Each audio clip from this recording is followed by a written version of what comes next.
Nice. Well, thank you for coming. This is Haughty by Nature. This is technically our 12th recording, and I think this will be close to number 20 episode. So Jeffrey O'Brien, thanks for joining us, lawyer extraordinaire. Thanks for having me. If you've listened to radio or podcasts from the Twin Cities, you've very likely heard you, right? Yeah, I get around. You get so a little bit about yourself then for the listeners. Sure. I'm an attorney with Minneapolis firm of Chestnut Cambrone. I'm a business and real estate attorney, so I do the transactional stuff. Everything from forming companies and trademarks, some private security stuff, real estate deals. But what everybody tends to know me for is basically two things. I work with a lot of guys that make booze, a lot of guys and gals that make booze, breweries, distilleries, cideries, and I represent a lot of retired athletes in their business endeavors and nonprofit endeavors. Any crossover there between those two worlds? Not yet. Not yet. Although when I get some of my athlete guys that are from out of town come into town, they've been known to I take them to Dayblock Brewing, which is one of my clients. They've been known to imbibe in the Bacon Flight.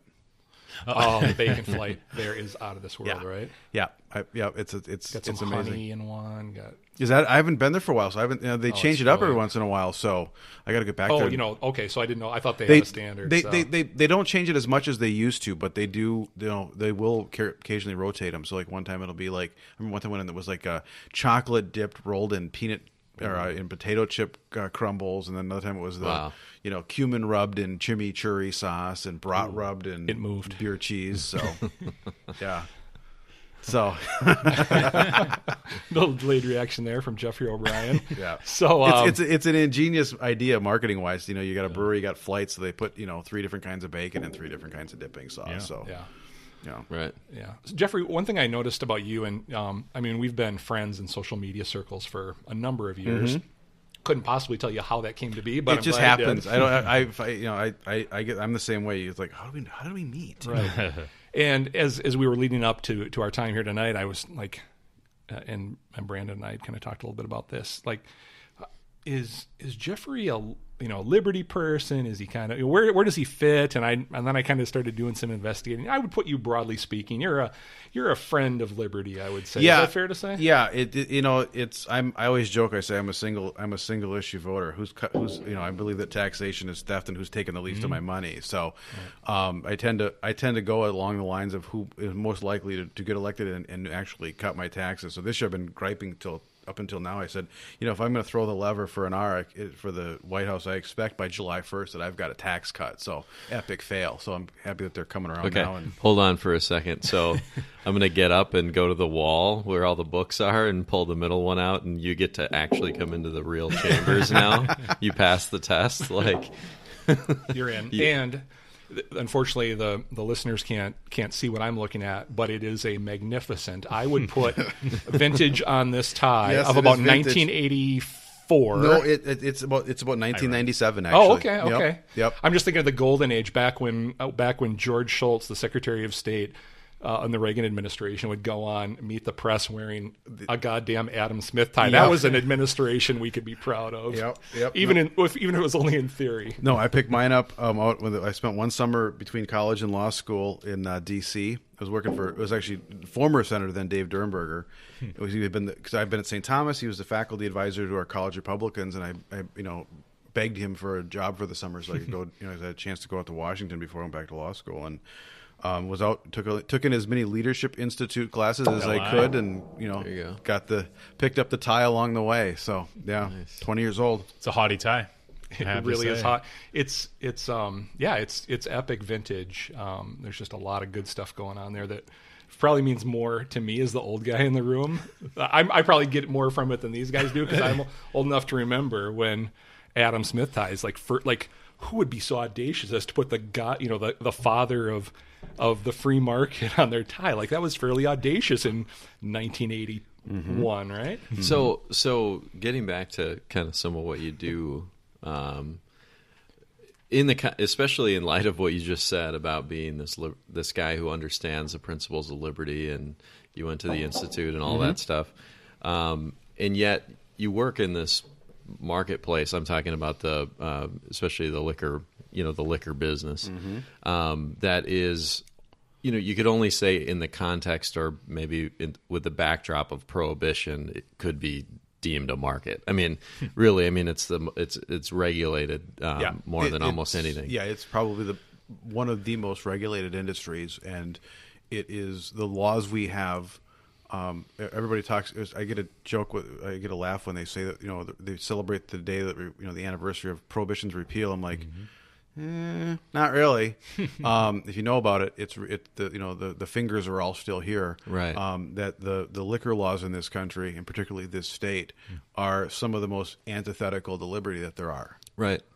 Well, and that's what I mean by only with the backdrop of prohibition could you deem what we have now as anything resembling a free market. But like I said, as a liberty guy, you've got to be. It almost has to drive you crazy at times to being someone who's advocating. And I know how I am especially when it came to things like Sunday sales, which is a real simple concept compared to many of the things you're working on. It was hard to even connect with people who didn't understand where I was coming from, how it was real common sense for me. So what's it like, especially given your perspective? How do you deal with the frustration of that? Especially from quote-unquote conservatives, right? And Republicans who it shouldn't take much to get them to Sunday sales. Yeah. But for years and years and years, it has taken a lot to get people over there. Yeah. They always were, kind of seduced by this whole idea of the mom and pop business, the liquor store or the bar or whatever it was, and trying to explain that no, that's not the issue. And I think it was good friend Walter Hudson, when he testified about it, said this, he told the Republicans, this is like the fundamental liberty issue. If you can't get past this, then we're sunk on all the others. Right. I mean, the idea of giving a business the choice of whether or not to be open on a particular day of the week, arbitrary day of the week, relatively. Right. Yeah. Like if you really think government should be involved with this, then why don't we just fold up tent and go right? Then you're not conservative. Exactly. Well, and that was always Walter's point. And I think part of what finally, I think what pushed it, I think that as we got, we're talking here about the craft beverage industry. I think as we got more elected officials on both sides that were more of what I call the craft friendly crowd, then that's what I think what pushed it over the cliff. I think that I think it was the boom in the industry, the consumers that like craft beer, craft spirits. I think it was ultimately them that drove this over. Like, this is ridiculous. This is nonsense. We need to move past this and repeal it. And eventually, there was enough forward momentum where you even got some of the older legislators that said, "It's only a matter of time. Let's just pass it and get on to something else." Right. Let me test your commitment to liberty, because Haughty by nature is not afraid to go there. Okay. So you are. He said taxation is theft once, right? So that's a good play to throw the red meat out. Check. There's no greater champion in the Twin Cities, the state, probably the upper Midwest, that the adult beverage industry has than Jeffrey O'Brien. So I get that, man, and you're legit for that very reason. But there's another industry that's growing at geometric rate, and that's the recreational marijuana movement. I was going to go there. Do you, as a representative or a friend of the liquor movement, do you fear that? Would you see that as competition or as just a broadening of all liberty? No. And in fact, my work in this industry has actually changed my position on that issue too. I think that if you remember this little history lesson, and we're talking, about some of we'll talk later about the tax stuff. For a long time, our federal government was funded through the excise tax on alcohol. It would at the same time we got the two-rail shot with prohibition is when they put the income tax in place. That was the substitute to fund the government because they were no longer going to be able to get money from the liquor manufacturers. So if you look at what we went through with alcohol and prohibition, I think there's a strong case to be made to just legalize marijuana and put an excise tax on it.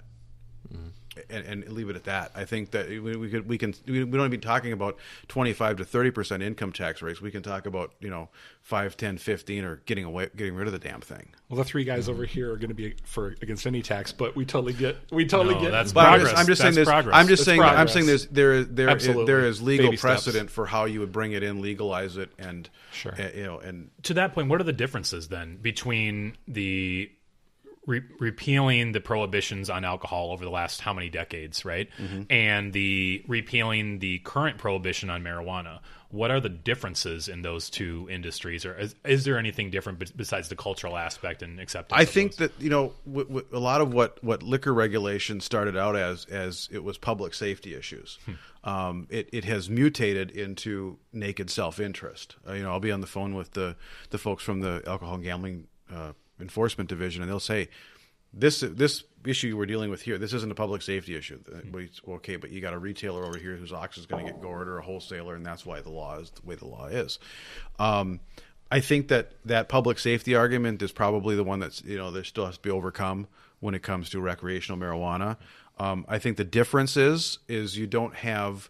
Maybe, I guess it's another similarity. You hear some of the when you get to medical marijuana and some of the stories of some of the folks who have been able to alleviate either pain or suffering or have other medical issues cured through it.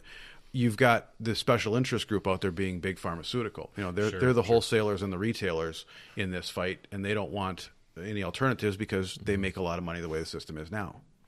That's scary. I'm scared about that. Yeah.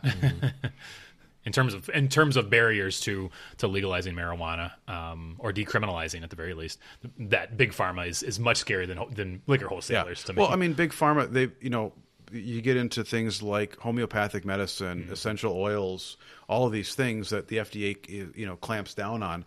All those true liberty things. That's at the behest of big pharmaceutical. Guys, speaking of what's the word we just used here? The essential oils, right? Haughty is really happy to welcome a new member of the Haughty by Nature sponsor quiver, if you will. Hygeia Aromatics is a great store for the very kind of things we're talking about, right? Like here, I've got one at the table here, right? So you put these in a what's a diffuser, right? Yep. Or you do what I like to do, which is this. Chug it. Also, chug it. We also would have accepted chug it. Yeah. So I have my Coke Zero here, and I drop just a couple drops in here, and I've got a lemon, like a legitimate lemon Coke from out in 1954 at the soda fountain. And the nice thing about these oils is they come from lemon and orange cold pressed oils that are from pesticide free orchards in Italy. So if being clean, free of pesticides is important to you, this would definitely be the place that you'd want to get some of these essential oils. So you can order online, or you can go. They have a store through the holidays at Ridgedale. See, by the time this airs, unfortunately, that will have transpired. But fantastic kiosk out there, and they do the bulk of their business via e-commerce. So Haughty's, these oils are an absolute game changer. Get yours today at aromatichealthcare.com. That's aromatic, just like it sounds, healthcare.com. Very nice. Very nice. So what's the next step then, Jeffrey, in terms of the liquor legislation and what's on the forefront of the liquor industry, the small craft breweries? Where are they going legislatively and politically in the next couple years? It's going to be some interesting times. There's a lot of fights to come. Part of the problem is the statute that authorizes, that is the licensing statute that says what you can and can't do. It's very sparse and very vague, and the way it's interpreted, we go to law school and we learn that the way that you interpret a statute is if the statute doesn't say that you can't do it, that means that you can do it. Right. Sure. With liquor law, it's the opposite. If the statute doesn't say that you can do it, it means that you can't do it. And part of our job as lawyers is finding out where the Department of Alcohol, the Division of Alcohol Gambling Enforcement, how far they're going to let us take something that's, before they say, no, you can't. And, I'll give you an example. You've got a lot of these breweries in town that are growing, just like any other business. They want to have, maybe multiple locations. But there's when they passed the taproom law about 6 years ago, that really led to the big boom in the industry. They said you can only have one. And they said one because, of course, they were trying to placate the bar owners and that, saw these guys as competition, right? So the department will take the position that even if you've got a brewery that has a license, this is kind of insane. If you have a license in another state, and you have a tap room there, they say, well, the statute doesn't say in Minnesota, so you can only have one. So if you have one there, you can't have one here. Well, how would that even be relevant? Yeah, I mean, like, yeah, legally. or if you so if we want to expand to have a second location, maybe have additional jobs, additional tax revenue. Nope. Well, it really comes you can only from have one tap room. From the discretion of the bureaucrats at that level, right? I mean, it's rulemaking. Yeah. Right. So, I mean, it's sort of the inverse of the entire and the positions legal change system that we live in, right? I mean, it's the inverse of enumerated powers. You know, it just gives the government infinite power, almost. You know, whatever they claim for themselves, right? to say, well, that is right. You know. Yeah. Exactly. Yeah. Yeah. It's. I mean, it's. I'm fortunate to have built up relationships with the folks that are making these decisions, so I can, I can get some answers from them, and understand what they're doing. But at the same time, it's frustrating to have that much not codified. Yeah. So you have an absolute say. No, this is the way it is. So one way around the Sunday sales law before it was repealed, thankfully this year, that I always dreamed of doing was reading the law. It said you can't sell alcohol or liquor, and you know much better than I do, on Sunday. Mm-hmm. It didn't say you can't be open. Mm-hmm. So I always dreamed, when we were working with the Republican Liberty Caucus in Liberty, Minnesota, when we were fighting for Sunday sales, could we convince a liquor store to be open on Sunday, sell root beer, sell water, sell whatever, everything except alcohol? Would that legally be permissible? Obviously, I'm sure they wag a finger and threaten you. We tried that with the breweries, because remember the progression of how we got the Sunday sales. Sunday sales was for a long time the red herring that got a lot of these reforms through, because they would, you get the other tiers, you have manufacturing, wholesale, retail. You get the other tiers to agree to whatever the change was, and they were doing it to kick the can down the road. So they're trying to light a backfire to stay away from Sunday sales. So you get the tap room, then it's the cocktail room, then it's the tap rooms can be open on Sundays. Well, now we can sell growlers on Sundays, and all these all these different things, and it finally grew to the point where it was fine, liquor stores can be open on Sundays. But there was that one session where the Teamsters were coming to the table. The Teamsters were rolled out as the patsy that year to try to kill it, and they said that if the breweries were allowed to sell growlers on Sundays, that somehow that would allow them to open up they would be able to reopen their collective bargaining agreements with the distributors. That's it. And then it would be all just chaos, right? Was that the 2014 That was 2014, because the interesting thing was they came back the next. Was that your valedictory session, wasn't it? That was my first year in the Senate. Because then they came back the next session. They came back the next year and said, and they immediately rolled over and said they had no issue with it. And I'm like, well, what was the cause of the epiphany? And we never did see the damn contracts that they claimed that would have to, that this would all, that would just be torn asunder if this was enacted. So anyway, so I had a few clients that suggested, what if we sold the growler online, you could purchase it via website or buy it on Saturday or come in earlier during the week and then just pick it up on Sundays. Mm-hmm. And they ran that one past the state, and they said, nope, if we look at the sales when it leaves the premises. Nothing that's written down. Right, of course. That. That's just their. But could you, in theory, not that it'd be worth it, could you fight that in the court system? Say it's not written down. How can we possibly follow a rule that's not written down? I suppose you could try. It's just that it wouldn't be worth. Fight, you're again. It's not cheap to fight against the government. Sure. Right. So Jeffrey, I have to ask you a question. So, like the three of us over here, you're just a guy, right? Mm-hmm. And yet you've somehow, I can't help but notice that you've built this amazing online brand and in-person brand. You are the authority on multiple venues. You have a website. You recently managed to find yourself in the middle of the imbroglio between Modest Brewery, am I saying it correctly? Modest, yep. And Anheuser-Busch. You're pronouncing it the Bud Light way. How are you, how did this guy become this, how did you carve out, take us how you carved out your spot in the world. Sure. I always joke about how I just kind of stumbled into this brewery thing. When I started practicing, I was admitted to practice in Minnesota in 2000, and the first 5-6 years, you're a grinder, you're working on everybody else's clients. And at some point, started to make an effort to develop my own book, because that's really how you have financial security in my industry, is to have your own book of clients and have them be portable. Yep. And I really focused on working. I was, in my 30s at the time. I started working with a lot of startup businesses, emerging, brand new, pre-launch companies. A lot of them are still clients today, all these years later, which is pretty cool. But at some point along the way, roughly about 10 years or so ago, I started working with a brewery, and they were in they were in a world of hurt. The original owner had pledged his house on a second mortgage as part of his loan. They were in default on their loan. He was going to lose his house. They basically needed new ownership. They needed to overhaul the whole thing. We worked through our networks to find someone to basically buy it.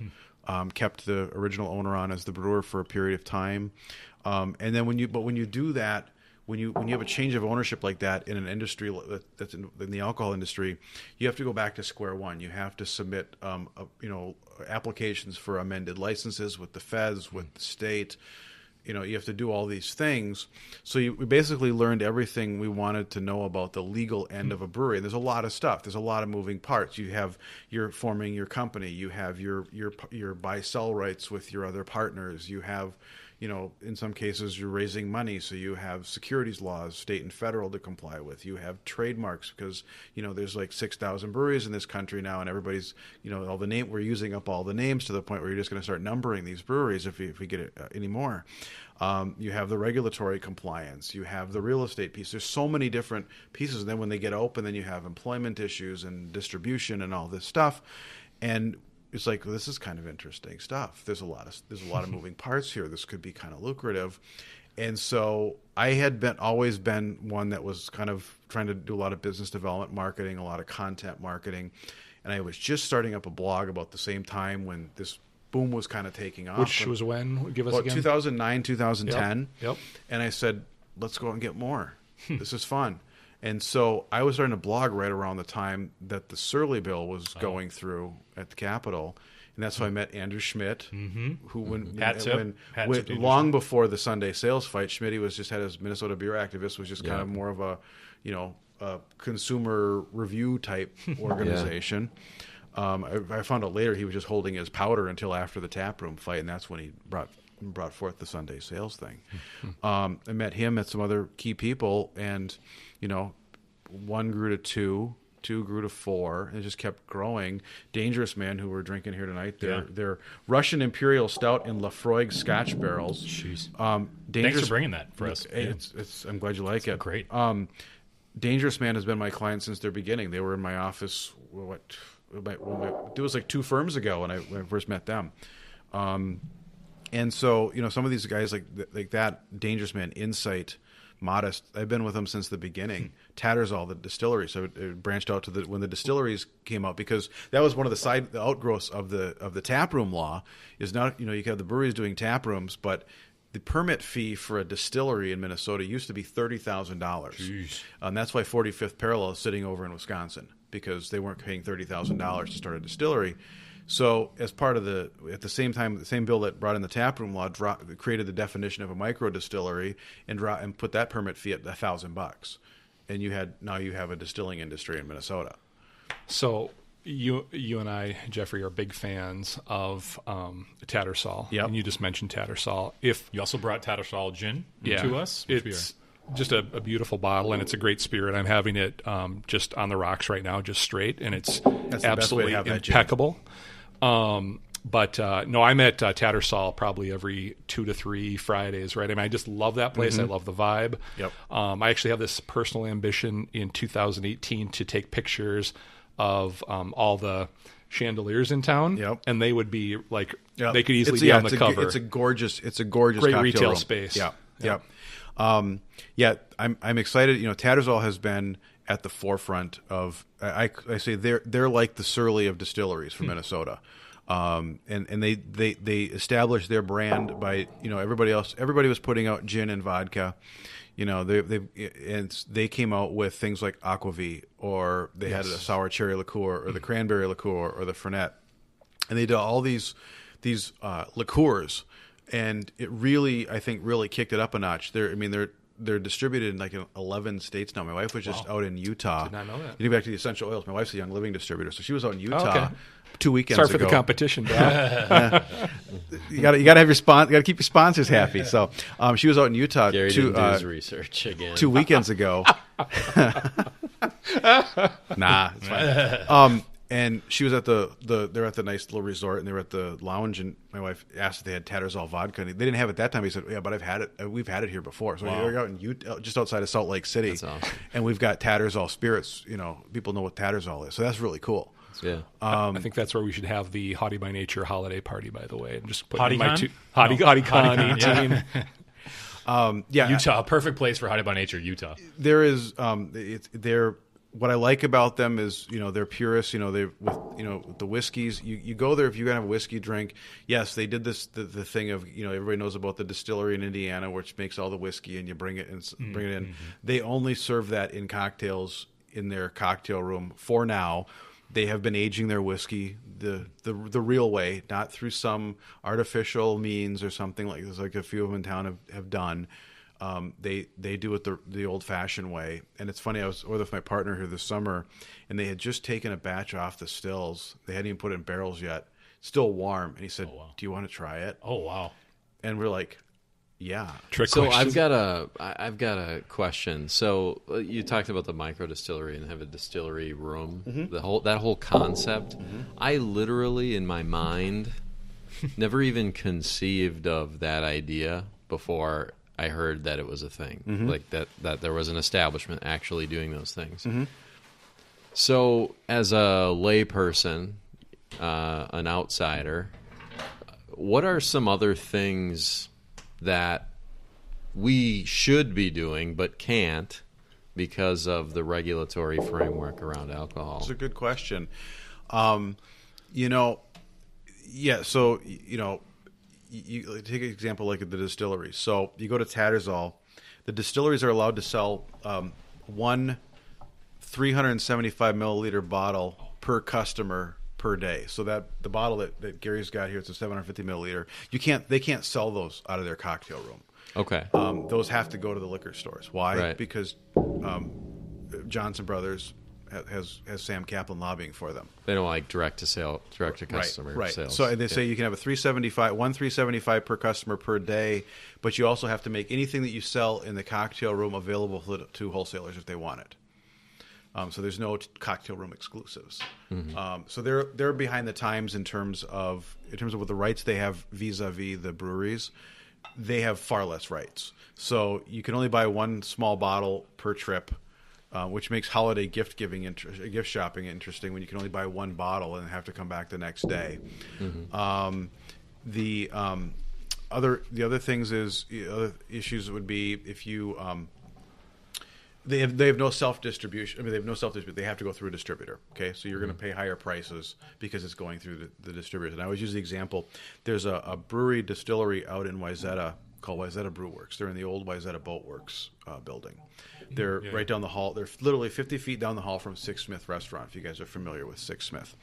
So they do both brewing and distilling because you can do that. You just have to have them in two separate things. Now, one thing is they can't serve their beer and their spirits and on site. They have to pick one or the other. Again, that was the bars getting their way. Right. No competition, one or the other. So you can't. So they choose to sell their beer at their tap room. Spirits have to go out. So you can go down 50 feet down the hall to Six Smith and you can order a cocktail with their spirits, but you can't order it at their own location. Here's the best part, though.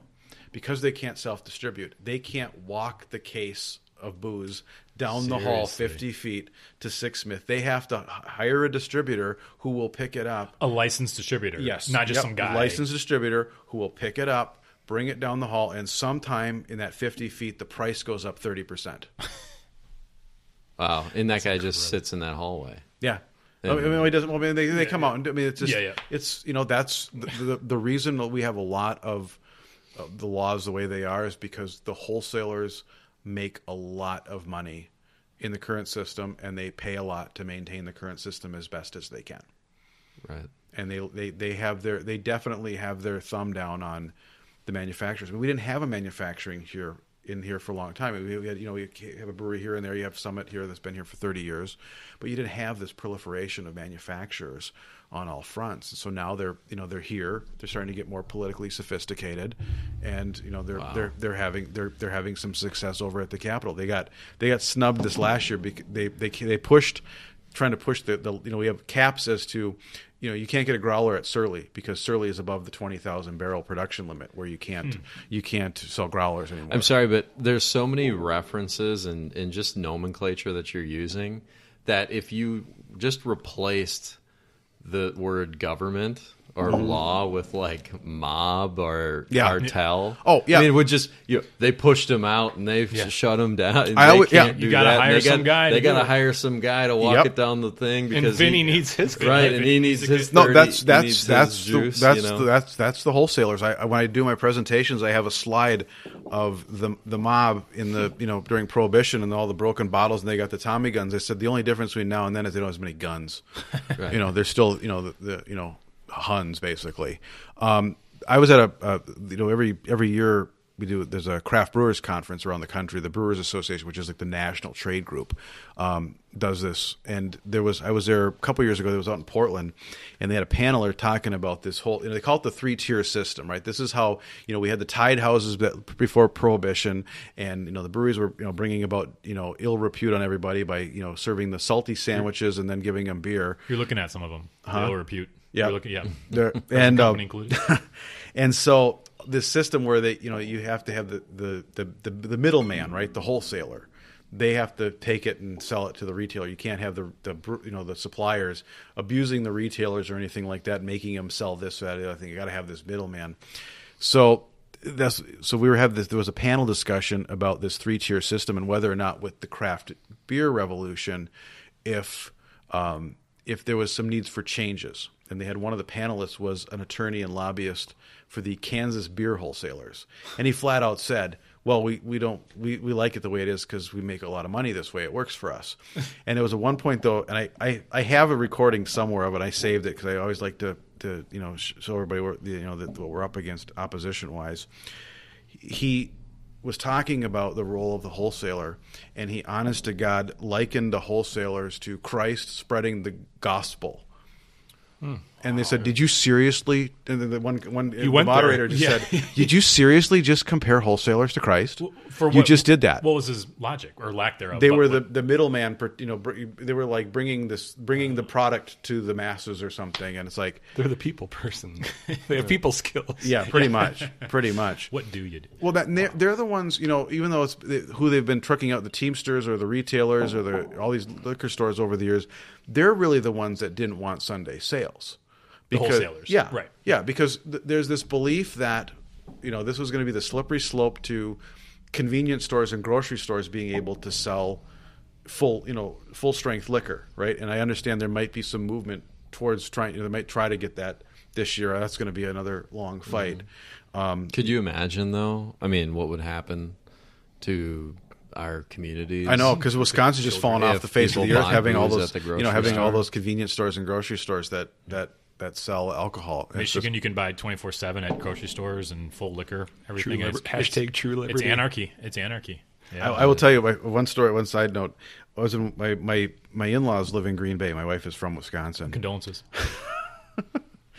And we're at my father-in-law are at the Festival of Foods in Green Bay, and this is how they had the liquor store laid out. They had one whole wall, and you've probably seen this when you go there. And it's I don't go to what is this, the grocery store? No, just any liquor store in Wisconsin. Okay, so I get in town and I get out of town. Okay, all right. Well, so this place they had your Miller products, they had New Glarus, they had all the Wisconsin beer in like one wall of the store, right? Yeah. Then on the other side, the other wall, they had Summit, Grain Belt, some other Shells. They had like some other Shells brands, Guinness, Harp, Corona, Red Stripe, import, and right? They, honest to God, had a sign above the whole thing, World Beer. So if you weren't Wisconsin, you weren't from America. Yeah, it was just World Beer. We need a wall between Wisconsin and Minnesota, right? We need to make Wisconsin pay for it too. There you go. Yeah. Except I'm a Scania. Right, so. They hurt you at home and they hit you at school. They hate you if you're clever, and they despise a fool. Till you're so fucking crazy you can't follow their rules. A working class hero is something to be.